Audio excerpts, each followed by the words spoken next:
What's this? Tabletop Island, huh? Let's see what this is all about.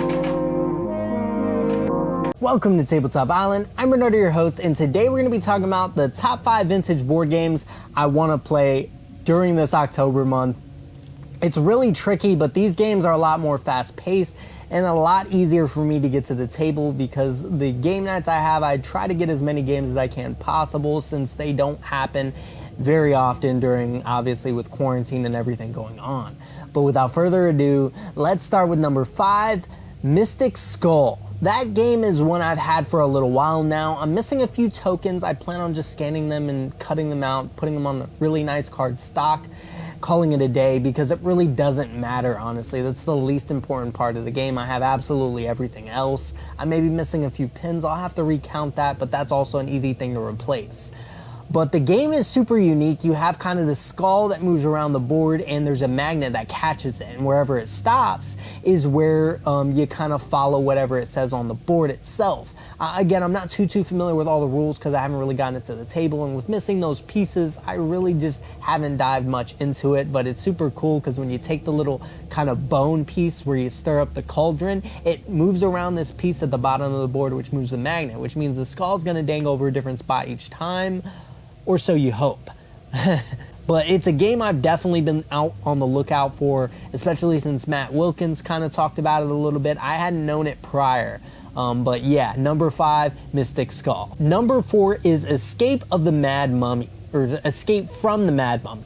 This is a game I've had also for a while. I actually bought it brand new sealed for like $15, and I was excited ever since. It has this really jumbo dice piece, which has a ripcord attached to it. So you pull the ripcord, almost like a Beyblade, if you know what those are. You put it on this little platform and the die starts spinning, and wherever while you're doing that, you're trying to roll dice and move around the board, and whenever it stops, you also follow the condition on that die. So that's kind of a gist of what I got from it, and you're also trying to escape from this mummy who's mad. Makes sense because of the name. But I'm excited to get it to the table. It looks cool, and the components are really awesome. It's definitely super unique and something I've been wanting to play for a while. Yeah, Escape from the Mad Mummy, number 4. And number 3 is the Real Ghostbusters board game. This is a game kind of like Ghost Castle, except it's Ghostbuster theme, and there's kind of an aspect where you're busting ghosts. That makes sense, right? Yes. I haven't gotten a chance to play the original Ghost Castle in a long time yet. I definitely remember playing it slightly, but I don't believe I was playing it right. I was definitely really young at the time, so it's one I'll also have to get to the table, but this one I've heard is a lot more fun. I don't know how much that is to be true, but I'm excited to get to the table, and I've had it for a while. I can't wait to do so. Number 2 is Web of Gold. Now, while I have had the opportunity to run through the rules, I've gotten a little bit of some playtime on the game, but not enough to really form an opinion. The last time I felt like it dragged on a little long, mainly the setup I felt like. The setup took a while, so that kind of steered me away for a while, but I do plan on getting it to the table because I hear it's awesome, and Matt Wilkins seems to say a lot about it, so I'm excited to see how my opinion differs when I actually get it to the table, because it does look awesome, and it sounds like a pretty sick game, so I'm super excited. Number 2, Web of Gold. And then finally, number 1 is Dr. Fear's Mad Lab. This is a game I've had kind of recently. I've had it for a little while now, maybe a few weeks, maybe a month. I really don't remember, but it is relatively new. It's one I had been after for a while to get complete after Luke from Down from the Attic decided to show it to me and get me super excited about it.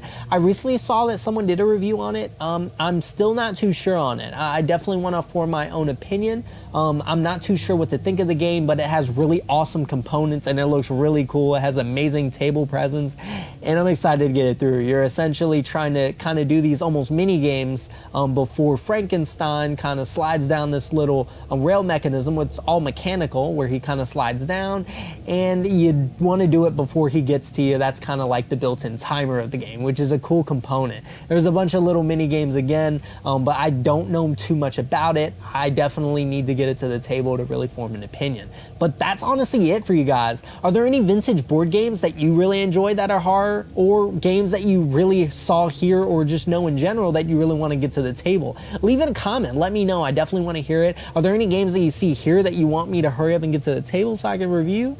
Let me know.